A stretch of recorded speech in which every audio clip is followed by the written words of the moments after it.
जय श्री राम। मैं हूं आपके साथ आपका अपना आचार्य राज मिश्रा। हम बात करेंगे वृश्चिक राशि काल पुरुष के अष्टम राशि की संपूर्ण जानकारी, ए टू जेड नॉलेज, आपको इंफॉर्मेशन इस कार्यक्रम से आपको जरूर प्राप्त होगा।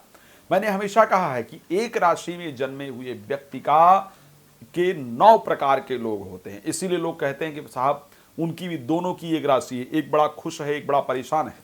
अब बात कीजिए, वृश्चिक राशि में नरेंद्र मोदी भारत के प्राइम मिनिस्टर बन गए और कई वृश्चिक राशि के लोग हैं जो डिप्रेशन में पड़े हुए हैं, चंद्रमा नीचस्थ हो जाता है। तो एक ही राशि में जन्म लेने के बाद एक जैसा आपका जीवन हो, एक जैसा आपका समय हो, इसकी पॉसिबिलिटी नहीं है। तो आइए आज के इस बेहद खास कार्यक्रम में आपको जानकारी देते हैं कि यदि आपकी वृश्चिक राशि है तो आपका जीवन किस प्रकार है। वृश्चिक राशि के 9 चरण में जीवन किस प्रकार का होता है। वृश्चिक राशि को अगर लेकर के देखा जाए, स्कॉर्पियो साइन कहा जाता है इंग्लिश में। अगर डेट ऑफ बर्थ से आपकी वृश्चिक राशि है, नाम से आपकी वृश्चिक राशि या वृश्चिक लग्न में जन्म हुआ है, तीनों को ध्यान में रखते हुए इस पर रिसर्च किया गया है। वृश्चिक राशि के 9 चरण में कौन कौन से अक्षर आते हैं। अगर तो अक्षर तापे ओ का मात्रा तो अक्षर से आपका नाम आ रहा है तो वृश्चिक राशि की आप प्रथम चरण के जातक जातिका हैं। ना अक्षर से आपका नाम आ रहा है तो आप दूसरे चरण के जातक जातिका हैं। नी अक्षर से नाम आ रहा है तो तीसरे चरण के हैं। नु अक्षर से नाम आ रहा है तो चौथे चरण के हैं। ने अक्षर से आ रहा है तो 5वें चरण के हैं। नो अक्षर से आ रहा है तो 6ठे चरण के हैं। या अक्षर से तो 7वां चरण।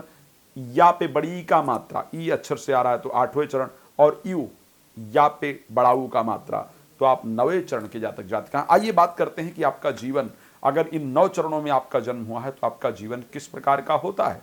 विशाखा नक्षत्र का प्रथम चरण। वृश्चिक राशि एक जल तत्व राशि है, उत्तर दिशा की प्रबल राशि मानी जाती है। मंगल इस राशि के स्वामी है। विशाखा नक्षत्र का प्रथम चरण, अनुराधा नक्षत्र के 4 चरण, ज्येष्ठा नक्षत्र के 4 चरण मिलाकर के वृश्चिक राशि बनती है। अगर वृश्चिक राशि के अंतिम चरण में जन्म हुआ है तो आप मूल में भी होते हैं, क्योंकि ज्येष्ठा नक्षत्र मूल में भी आता है।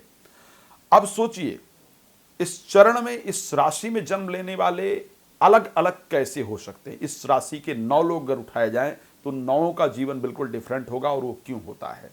अगर पहले चरण में आपका जन्म हुआ है वृश्चिक राशि के तो आपके जीवन में धन धान्य की कमी नहीं होती। आप बहुत धनवान होते हैं, बहुत प्रतिष्ठित होते हैं, बहुत सफलता को प्राप्त करते हैं। दूसरे चरण में जन्म हुआ है तो धन बेशक कम हो लेकिन मान सम्मान बहुत होता है, यश प्रतिष्ठा बहुत होती है, बड़े बड़े लोगों के साथ उठना बैठना होता है, बड़े बड़े लोग आपको जानते हैं। तो अगर दूसरे चरण में जन्म हुआ हो तो आप यशस्वी होते हैं। तो तीसरे चरण में अगर जन्म हुआ हो तो बड़ा गजब होता है भाई साहब। आगम ज्ञाता कहा जाता है। आगम ज्ञाता का मतलब जानते हैं क्या है। जैसे आपने देखा ना कि अभी कुछ हमारे संत, जैसे स्पेशली हम बागेश्वर धाम को लेकर के देखें, अभी बहुत सारे ऐसे लोग हुए हैं जो आगम ज्ञाता है। मतलब आपके मन में क्या है उसको जान लेते हैं। आप जादूगर हो जाते हैं, आप लोगों के मन की बात को जान लेते हैं।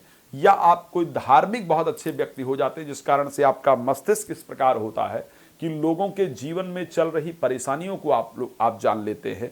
आप भविष्य वक्ता हो जाते हैं, आप म्यूजिशियन हो जाते हैं, ऐसे कुछ हो जाते हैं जिसको आगम ज्ञाता। होने वाली घटनाओं को पहले जान लेना। बहुत सारे लोग भी इस प्रकार के होते हैं कि जो आने वाली घटनाओं को पहले जान लेते हैं। तो ऐसी परिस्थिति के अंतर्गत आगम ज्ञाता कहा जाता है अगर तीसरे चरण में जन्म हो। अगर चौथे चरण में जन्म हो तो नास्तिक होते हैं, पूजा पाठ इत्यादि करने का मन नहीं लगता है, धर्म कर्म में मन नहीं लगता है और ऐसे कंडीशन में जीवन में बहुत भटकाव भी होता है। 5वें चरण में अगर जन्म हो तो कुल मंडन कहा जाता है। कुल मंडन का मतलब कि जो अपने कुल का नाम कर दे, जो अपने परिवार का नाम कर दे, जो अपने परिवार की प्रतिष्ठा को बढ़ा दे। अगर 5वें चरण में जन्म हो तो इस प्रकार से होता है।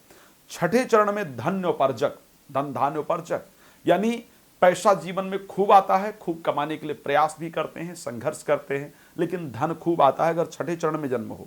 7वें चरण में जन्म होने पर खूब विद्वान होता है, पद प्रतिष्ठा मान सम्मान बढ़ता है, बड़ी विद्वता होती है। और ऐसे लोग ऐसे क्षेत्र में से, रिसर्च के क्षेत्र में, साइंस के क्षेत्र में, एजुकेशन के क्षेत्र में, जुडिशरी के क्षेत्र में जाकर के ही नाम कमाते हैं। तो ऐसे बहुत सफलताएं होती हैं। 8वें चरण में जन्म हो तो राज्यमान सम्मान होता है, पूज्य होता है, बड़ी प्रतिष्ठा सरकार इत्यादि में होती है। लोगों के सामने जाए तो लोग उठकर खड़े होते हैं, सम्मान करते हैं, राज्यमान कहा जाता है। 9वें में अगर जन्म हो तो यशस्वी होता है, बड़ा प्रसिद्ध होता है, इस प्रकार से कहा जाता है। तो 9 चरणों में जन्म होने पर 9 अलग अलग प्रकार की विचारधाराएं, 9 अलग अलग प्रकार की परिस्थितियां होती हैं। आप कुछ और बात करते हैं, कैसा जीवन होता है। 2 मास में कष्ट प्राप्त होता है। अगर आपका वृश्चिक राशि में जन्म हुआ तो इसको नोट कर लीजिएगा। आप जब 2 महीने के थे या थी तो आपको कष्ट प्राप्त हुआ है। 7 वर्ष के थे या थी तब रोग हुआ था शरीर में। 8 वर्ष में जल से भय हुआ था। 11 वर्ष में वृक्ष या पेड़ से गिरे या आपके ऊपर पेड़ इत्यादि गिरा, वृक्षाघात होता है। 32-35 वर्ष में रोग होता है या लोहे से चोट लगता है। 45 वर्ष में अंग रोग होता है, शरीर में रोग हो जाता है और बड़ी पीड़ा होती है, बहुत दिक्कत होता है। 63 वर्ष में मृत्यु जैसा भय होता है। पर यदि शुभ ग्रह चंद्रमा को देखें तो 75 वर्ष 2 मास और 7 दिन तक आप जीवन जीते हैं।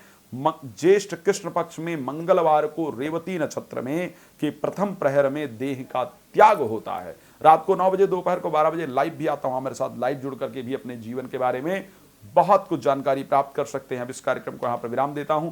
मिलेंगे नए कार्यक्रम के साथ आपके सामने, तब तक के लिए जय श्री राम, बहुत धन्यवाद।